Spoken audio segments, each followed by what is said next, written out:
Imagine waking up one morning and realizing that 96% of all life on Earth has vanished. Not because of a meteor crash, alien invasion, or divine rage, but because the planet itself decided it was time for a full reboot. Welcome to 252 million years ago, during the late Permian period, when the Earth turned into a death trap and survival became a rare privilege. At first, things didn't look so bad. The world was one massive supercontinent called Pangaea, a giant jigsaw piece floating in a warm, ancient ocean.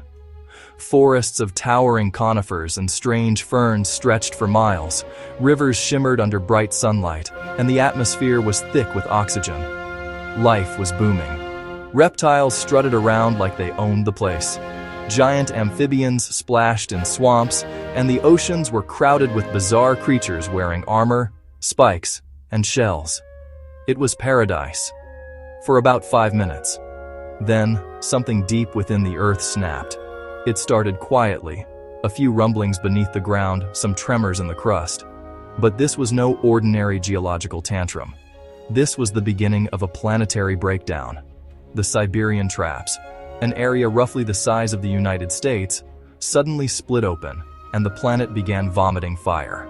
Lava poured out in unstoppable waves, engulfing landscapes, swallowing forests, and releasing toxic gases that painted the sky in colors of doom. These weren't cute little volcanoes spitting smoke. This was hell opening its mouth and exhaling for nearly 1,000,000 years straight. The air filled with carbon dioxide, sulfur dioxide, and methane, gases that would turn the atmosphere into a deadly soup. The ocean started to acidify, plants withered, and temperatures began to rise. Earth's thermostat broke and the heat didn't stop climbing. The first victims were the creatures in the sea. Oxygen levels dropped as the waters warmed, suffocating life forms that had thrived for hundreds of millions of years. Coral reefs disintegrated. Trilobites, those ancient survivors that had shrugged off every previous disaster, finally met their end. Fish, mollusks, and plankton, gone. The ocean floor became a graveyard. Meanwhile, on land, forests burned. Acid rain poured down, stripping away soil and poisoning rivers. Herbivores starved as their food vanished, and carnivores followed. Even insects, the Earth's little apocalypse-proof freeloaders, nearly disappeared. It was the only time in history they ever came close to extinction. The skies turned dark with ash and gas. Sunlight dimmed for years, maybe centuries. When the haze finally lifted, it revealed a world that was unrecognizable, a scorched wasteland where nothing green remained. Imagine the Earth coughing. Not a polite little ahem, but a planet-sized convulsion. 1,000,000,000 tons of molten fury spewing from the depths like an unstoppable nosebleed. The Siberian Traps kept belching fire and death for nearly 1,000,000 years. Rivers of molten rock carved through continents. Volcanic plumes reached the stratosphere. It was the geological equivalent of the planet having a full-blown nervous breakdown. Carbon dioxide surged into the atmosphere like a drunk guest who wouldn't leave. Global temperatures spiked by about 10 degrees, 18 degrees, turning Earth into a sauna with no exit door. But CO2 wasn't partying alone. Sulfur dioxide joined in, creating acid rain so caustic it could strip bark off trees and dissolve shells right off marine creatures. Forests, gone. Rivers, poison. Air, unbreathable. And the oceans. Oh, the oceans.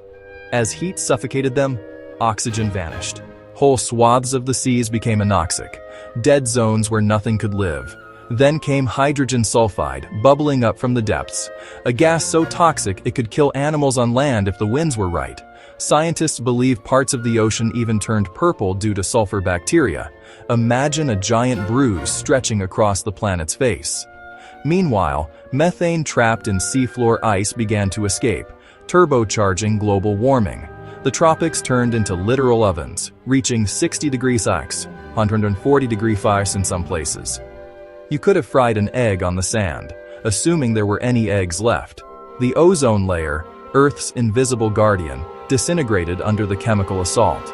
UV radiation poured in, scorching plants, mutating spores, and frying DNA. Fossilized pollen from this time shows signs of radiation damage. Nature's ancient version of a sunburn, except terminal. Everything, and I mean everything, was collapsing. Forests turned to deserts. Rivers turned black. The food chain broke in half. And the few creatures that survived did so by burrowing, hiding, or evolving at record speed. One such hero was Lystrosaurus, a small pig-snouted reptile that somehow managed to dominate the planet after the chaos, accounting for 90% of all land vertebrates. A wrinkled, tusked little blob that would have won, most likely to survive the apocalypse, if there'd been an award ceremony. But here's the kicker. Even after the eruption stopped, the world didn't bounce back. It took 10 million years for life to recover.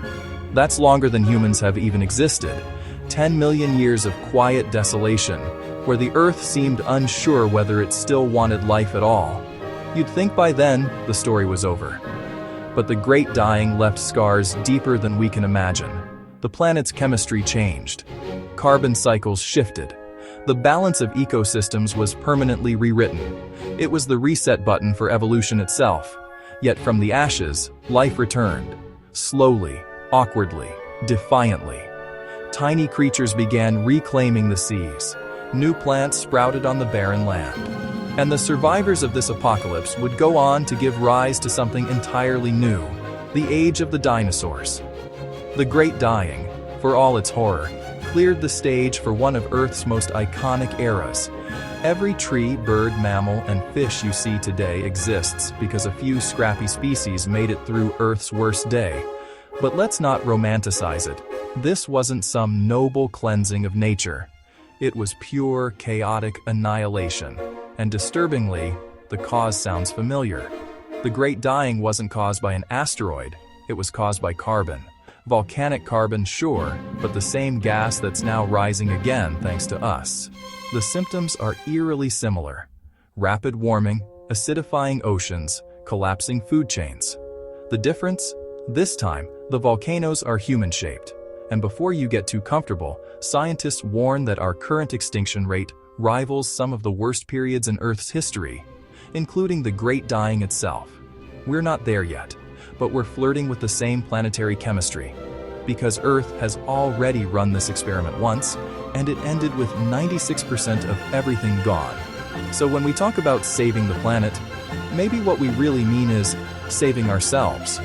The planet doesn't need rescuing. It's been through worse. It will heal in a few million years. But we won't be around to see it. This is Earthniverse, slowly building a video nature encyclopedia. Stick around, subscribe, and let's explore together.